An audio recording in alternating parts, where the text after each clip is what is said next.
Bismillahirrahmanirrahim. Assalamualaikum warahmatullahi wabarakatuh. Alhamdulillahirabbil alamin. Allahumma sholli ala sayyidina Muhammad wa ala alihi washabbihi ajmain. Bersyukur kita kepada Allah Subhanahu wa taala atas segala nikmat, rahmat serta karunia sehingga kita masih dapat melanjutkan pembelajaran pendidikan agama Islam dan budi pekerti ini dengan baik dan lancar. Selawat dan salam semoga tercurah kepada junjungan kita Nabi besar Muhammad Sallallahu Alaihi Wasallam, pada keluarganya, para sahabatnya, dan insya Allah kita sebagai umatnya yang tercinta akan mendapat syafaat beliau di yaumil akhirat kelak. Amin ya rabbal alamin.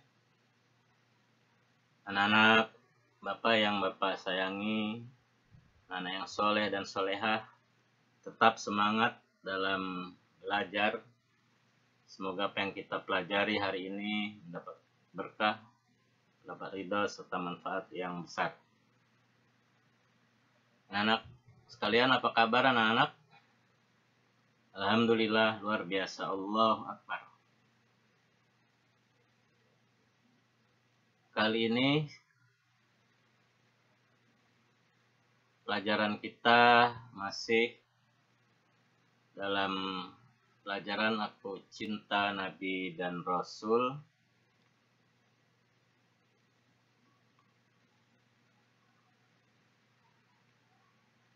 Pelajaran kelima, pertemuan yang keempat, yaitu pertemuan terakhir.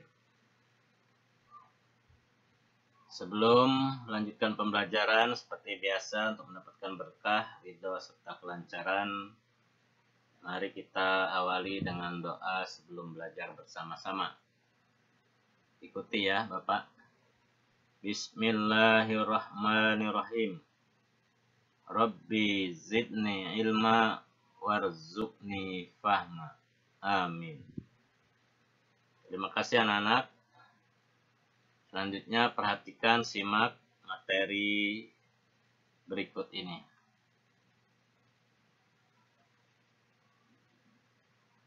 Kisah teladan Nabi Zulkifli alaihissalam.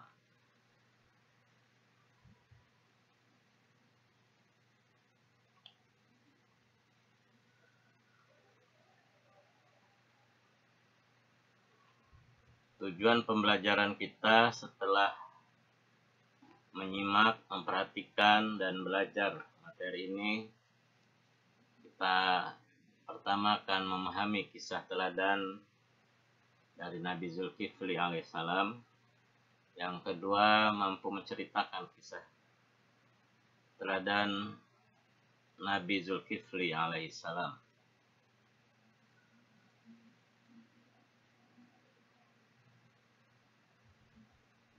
Anak-anak yang berbahagia, ayo ikuti kisah teladan Nabi Zulkifli alaihissalam berikut. Simak dengan baik-baik.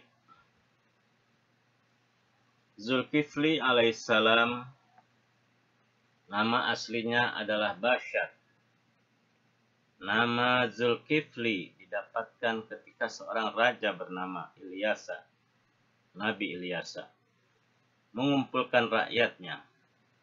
Raja itu bertanya, siapakah yang sanggup berlaku sabar jika siang berpuasa dan jika malam beribadah? Maka ia akan diangkat menjadi raja. Tak seorang pun berani menyatakan kesanggupannya. Akhirnya anak muda bernama Bashar mengacungkan tangan dan berkata, saya sanggup tuanku. Sejak saat itulah ia dipanggil Zulkifli, yang artinya sanggup.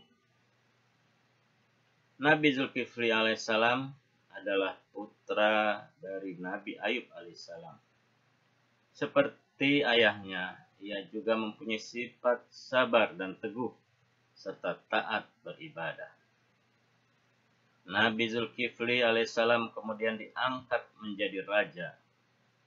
Pada masa kepemimpinannya, ia berjanji kepada rakyat untuk menjadi hakim adil Di waktu malam ia beribadah dan di waktu siang ia berpuasa. Ia melakukan sholat 100 kali dalam sehari. Tidurnya di waktu malam hanya sebentar.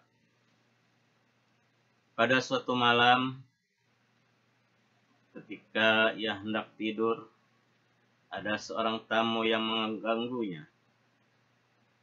Nabi Zulkifli mestinya sudah istirahat. Namun dengan sabar ia menerima orang itu. Ada apakah saudara datang kemari di malam hari seperti ini? Tanya Zulkifli. Hamba adalah seorang musafir, Tuan. Barang-barang hamba dirampok orang di perjalanan. Jawab orang tua yang mengadu itu. Datanglah besok pagi atau petang hari, kata Zulkifli. Esok pagi orang tua itu tidak datang. Padahal Zulkifli sudah menunggunya di ruang sidang. Pada petang hari, orang itu juga tidak datang. Padahal ia telah bersedia untuk datang. Sewaktu Zulkifli hendak tidur, orang itu datang lagi. Mengapa waktu sidang dibuka engkau tidak datang, wahai bapak? Tanya Zulkifli. Orang itu menjawab, orang yang merampok saya itu cerdik, tuanku. Jika waktu sidang dibuka, barang saya dikembalikan. Namun jika sidang hendak ditutup, barang saya dirampasnya lagi. Pada suatu malam, Zulkifli sangat mengantuk. Ia telah berpesan kepada penjaga agar menutup pintu dan menguncinya. Sesudah itu, ia hendak membaringkan diri. Pada saat itulah ia mendengar suara pintu diketuk orang. Siapa yang masuk? Tanya Zulkifli. Tidak seorang pun, tuanku, jawab prajurit penjaga. Zulkifli merasa heran. Jelas tadi ia mendengar suara ketukan. Lalu ia memeriksa ke sekeliling rumah. Ternyata ia menemukan seseorang. Ia heran. Semua pintu telah terkunci rapat. Dari mana orang itu masuk? Kau bukan manusia. Kau pasti setan, kata Zulkifli. Iya benar. Aku memang setan yang datang untuk menguji kesabaranmu. Dan memang betul, memang engkau adalah orang yang dapat memenuhi kesanggupanmu dulu. Memang tidak dapat dipungkiri bahwa Zulkifli adalah orang yang sangat sabar. Selalu menggunakan akal sehatnya dengan baik. Dia tidak pernah marah pada tamunya. Pada suatu hari terjadi peperangan di negerinya dengan pemberontak yang sangat durhaka kepada Allah Subhanahu wa taala. Raja Zulkifli memerintahkan tentara dan rakyatnya untuk berangkat ke medan juang. Tapi apa yang terjadi? Ternyata rakyatnya takut berperang. Mereka takut mati. Rakyatnya bersedia maju berperang jika Zulkifli berdoa kepada Allah mau menjamin hidupnya agar mereka tidak mati. Mendengar hal itu Zulkifli tidak marah. Bahkan beliau tetap berdoa kepada Allah Subhanahu wa taala. Maka Allah mengabulkan doa Nabi Zulkifli.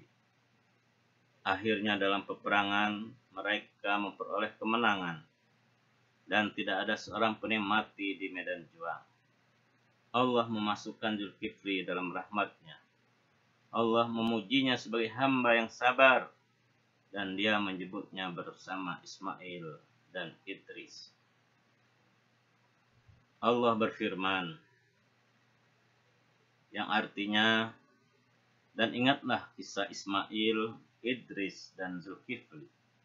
Mereka termasuk orang-orang yang sabar. Kami telah memasukkan mereka dalam rahmat kami. Sesungguhnya mereka termasuk orang-orang yang soleh.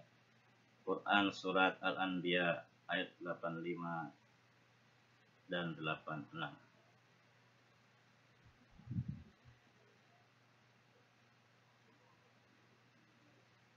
Anak-anakku, tadi kisah teladan Nabi Zulkifli. Berikut ini meneladani perilaku Nabi Zulkifli alaihissalam. Sebagai anak muslim, perilaku terpuji yang biasa kamu teladani dalam kehidupan sehari-hari adalah sebagai berikut. Pertama, kita melatih diri berpuasa sejak kecil, baik puasa wajib di bulan Ramadan maupun puasa sunnah Senin Kemis atau puasa sunnah lainnya. Dengan terbiasa melakukan puasa, maka dia akan terbiasa menahan diri dari hal-hal yang tidak baik. Kalau kita sudah membiasakan diri untuk berpuasa dan bisa menahan diri dari hal-hal yang tidak baik, maka perbuatan-perbuatan kita akan terkendali. Perbuatan-perbuatan kita akan selalu di bawah lindungan dan petunjuk Allah Subhanahu wa taala. Yang kedua, kita membiasakan diri sholat wajib berjamaah di masjid. Maka dia akan terbiasa hidup disiplin dan suka bekerja sama dalam kebaikan. Karena sholat wajib yang berjamaah di masjid mengajarkan kita untuk hidup disiplin serta saling tolong menolong dalam hal kebaikan dan ketakwaan. Mari kita biasakan untuk senantiasa menjaga sholat wajib kita, sehingga kita menjadi pribadi yang disiplin dan suka bekerja sama dalam melakukan kebaikan. Yang ketiga, sabar dan mampu menahan amarah. Perilaku sabar ini harus kita praktekkan dalam kehidupan kita sehari-hari, dan kita mampu menahan dari amarah atau emosi yang dikendalikan oleh setan. Kalau kita selalu sabar dan mampu menahan amarah, maka pribadi kita menjadi pribadi yang matang, berpikir bijaksana, mengedepankan akal yang jernih dan jiwa yang tenang. Selanjutnya yang keempat, anak yang bisa menahan amarah akan disayang Allah dan disayang oleh teman-teman. Siapa yang mau disayang Allah dan disayang teman-teman? Ya, pasti kalian semua suka dan mau ya.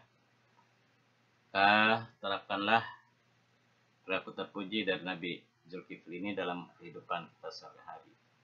Pertama, kita membiasakan berpuasa, baik puasa wajib maupun puasa sunnah. Yang kedua, membiasakan mendirikan sholat, baik sholat wajib maupun sholat sunnah.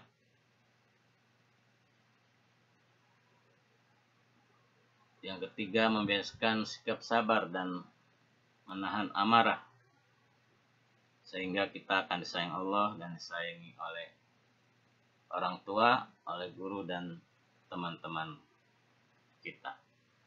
Mudah-mudahan kita dapat meneladani dalam kehidupan sehari-hari, dan kalian menjadi anak yang soleh dan solehah. Amin ya rabbal alamin.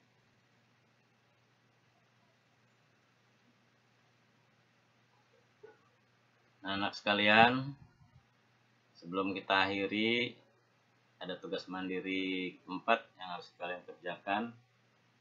Tugasnya bagaimana caramu meneladani sifat terpuji para nabi dan rasul yang telah kamu pelajari. Tuliskan jawabanmu di buku tugas, foto lalu kirimkan ke Google Classroom.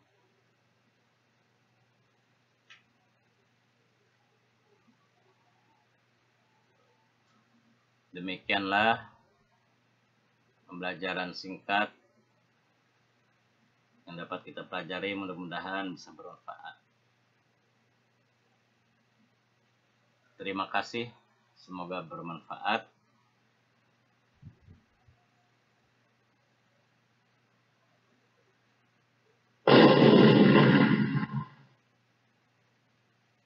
Jangan lupa like, subscribe, komen, dan share. Demikianlah, mari kita akhiri pembelajaran kita dengan sama-sama membaca lafal hamdalah. Alhamdulillahirrabbilalamin. Lebih dan kurang Bapak mohon maaf. Billahi taufik wal hidayah. Wassalamualaikum warahmatullahi wabarakatuh.